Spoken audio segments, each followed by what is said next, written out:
కొన్ని ఇన్స్టిట్యూట్స్ చిన్న పిల్లల బ్రెయిన్స్ మీద ఎంఆర్ఐ చేసి increased screen time is linked to decreased microstructural integrity of brain.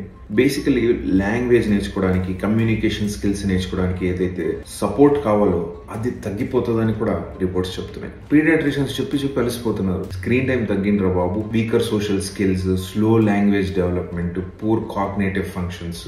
Basically ఒక టెక్ ఫ్రీ జోన్స్ ని ఇంట్లోనే క్రియేట్ చేయండి. అవసరమైతే వైఫై కూడా ఆఫ్ చేయడానికి కొంతమంది సీనియర్ పీడియాట్రిషియన్స్ అండ్ అకాడమిషియన్స్ కూడా చెప్తారు. But all of it is coming at what cost? Again ఈ క్వశ్చన్ మీకే. Could your working very hard, both mother and father are working very hard, చాలా కష్టపడుతున్నారు మీకోసం, మీ ఫ్యామిలీని పైకి తెచ్చుకోవడానికి. But at what cost? రేపు మీ పిల్లలు స్కూల్లో ఫస్ట్ ఉండాలనే కదా మీ కోరిక, లేదా అట్లీస్ట్ టాప్ 10లో ఉండాలి, లేదో పెద్ద ఉద్యోగం తెచ్చుకోవాలి, లేదా సుంటలాగా అయిపోవాలన్నా.